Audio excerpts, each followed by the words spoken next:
karena ini juga Q&A mengenai Dhamma, mari kita menghormat kepada Sang Buddha dengan membacakan Namo Tassa 3 kali bersama.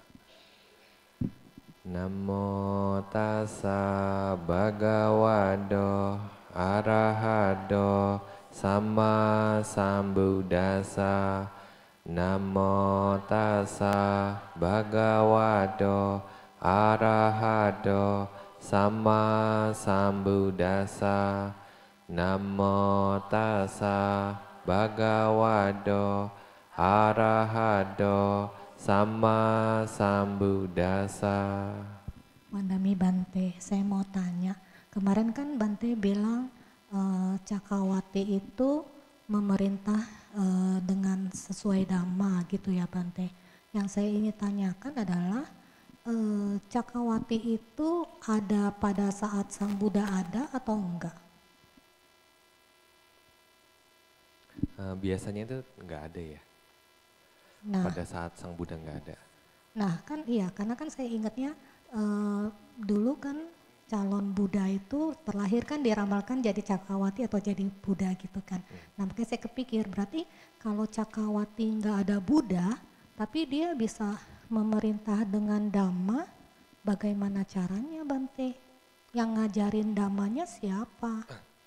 Ya, Dhamma di sini bukan yang mengacu kepada 4 kebenaran mulia atau melihat realitas hakiki seperti objek wipasana, tetapi Dhamma yang bisa membimbing mereka untuk terlahir di alam yang lebih baik. Nah, jadi dengan menunjukkan kepada mereka manfaat dana, menjaga sila, meditasi begitu. Tetapi tidak membimbing untuk pembebasan. Nah, bahkan Paceka Buddha pun juga tidak bisa membimbing, apalagi hanya Cakrawati. Nah, pada saat Cakrawati itu Paceka Buddha juga nggak ada ya Bante? Belum pernah dengar, tapi boleh dicoba research.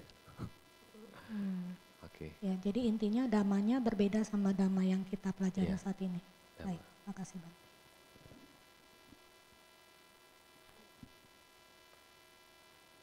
Bante nanya satu lagi, tapi kayaknya nggak tahu ada apa nggak di teks.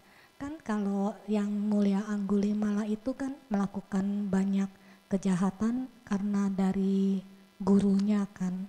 Nah, yang saya mau tanya, gurunya itu kena akibat apa ya karena ngajarin murid seperti itu gitu? Ya, di teks tidak dijelaskan mengenai gurunya, tetapi di sini terutama Bante Angulimala dulu ketika menjadi perampok itu dia seperti dihasut begitu ya, jadi tidak melakukannya secara spontan. Jadi untuk kama gurunya sendiri, menurut Bante pastinya akan terlibat dengan pembunuhan itu juga.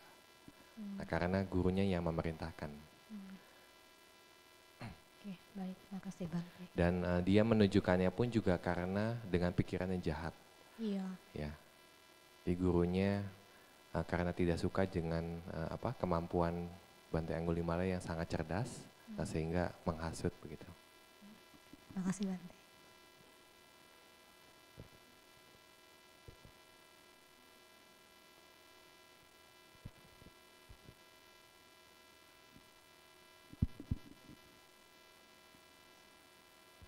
Wandami Bante.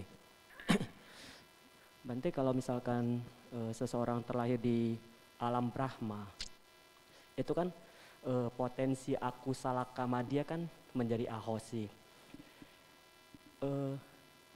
Untuk kama pengacau dengan kama pemotong bisa nggak terjadi alam Brahma, Bante?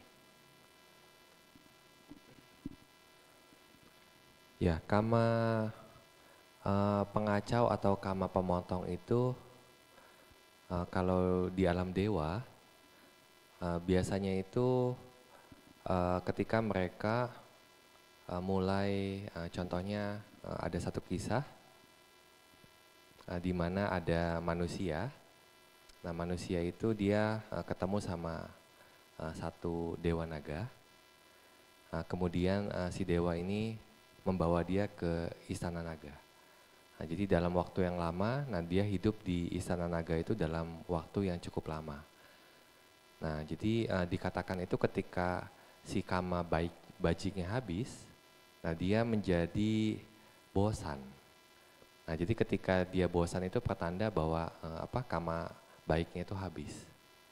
Nah, jadi sehingga ketika dia bosan, nah akhirnya dia bisa keluar dari alam naga tersebut. Nah, begitupun juga dengan para dewa.